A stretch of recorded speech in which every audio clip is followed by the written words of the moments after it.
AITA for refusing to cook in our kitchen because my wife decorated it? My wife, 35F, and I, 37M, bought our first house together 2 years ago. It was a huge milestone for us. We'd been living in a small apartment before, and while it was fine for what we needed at the time, we both dreamed of having a home that really felt like ours. When we started house hunting, my wife had a very detailed vision in mind. She wanted a big backyard with space for a garden, a soaking tub in the master bath, high ceilings, lots of natural light. The list went on. She had been saving Pinterest boards for years, and I knew that when we found the right house, she'd be the one leading the charge on the aesthetic. Me? I had exactly one request: a good kitchen. I've been cooking my whole life. It's more than just a chore to me, it's how I unwind. After a long day, there's nothing better than turning on some music, prepping fresh ingredients, and making a great meal from scratch. I cook all the meals in our household, and I genuinely enjoy it. I needed a kitchen that was functional, with plenty of counter space, good lighting, and enough room to move around comfortably. We finally found a house that checked every single one of our boxes, and more importantly, had an amazing kitchen. Spacious but not excessive, a large central island, great storage, and the perfect layout for how I like to work. It was a dream kitchen for me. The first year in the house was great. My wife slowly decorated each room, and I let her take full control of that. She picked out furniture, paint colors, wall art, rugs, you name it. We both contributed financially, and while I had some input here and there, I mostly trusted her vision. She has great taste, and the house truly turned into a beautiful, cozy space that felt like home. But then, she turned her attention to the kitchen. At first, I was open to it. It was the only room she hadn't really personalized, and I got why that felt incomplete to her. I figured she'd add some nice touches, maybe some new dish towels, a fruit bowl, or some decorative canisters. That's not what happened. What had happened was that she started bringing home random decorative junk every single day.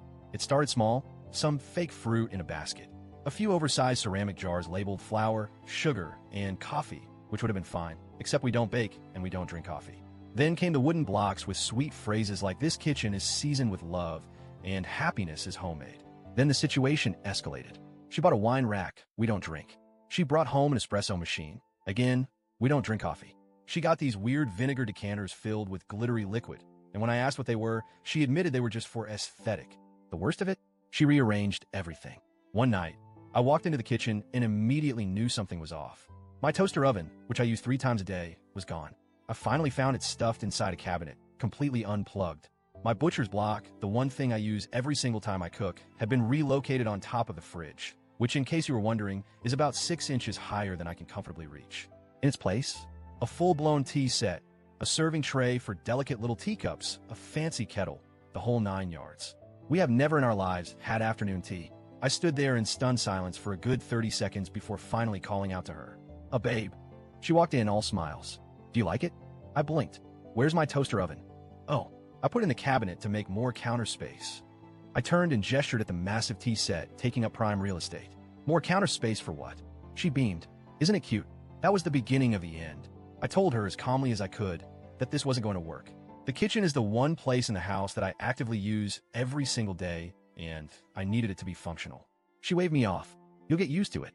"No," I said. "I won't." She laughed a little like I was overreacting. "It's just a few changes." "It's a dozen changes," I corrected her. "And every single one of them makes cooking harder." She sighed. "You don't like how it looks?" I pinched the bridge of my nose. "I don't like that I have to play a game of kitchen Tetris every time I want to make a sandwich." That's when the tears started. She accused me of being controlling. She said I was acting like I owned the kitchen and that just because I use it more doesn't mean I get to dictate everything. I pointed out that in every other room of the house, I had deferred to her. The kitchen was the one space where I needed practicality over aesthetics.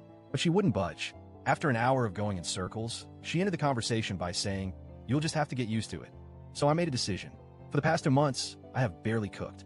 Instead of making meals every day, I cook everything in bulk once a week. I roast trays of chicken and fish, boil rice and potatoes, prep vegetables, and store everything in the fridge. When I'm hungry, I just reheat portions. It's not ideal, but it means I don't have to navigate the obstacle course that my kitchen has become. I offer to share my meal preps with my wife. She refused. She doesn't like leftovers. At first, she was fine with eating out, but then she started realizing she was spending way too much money on takeout. She was wasting hours in drive-through lines. She was gaining weight and feeling sluggish from all the processed food. Last night, she finally admitted it. She misses my cooking. I told her I miss my kitchen. She started crying again. Then she said something that floored me. "You're blackmailing me with my own health just to win an argument." At that point, I just shut down. I was done arguing. I know I could suck it up and work around the clutter, but it genuinely kills my motivation to cook when I feel like I'm working in a home decor showroom instead of a proper kitchen. I don't think it's unreasonable to ask that the space be functional over cute. So, Reddit, AITA?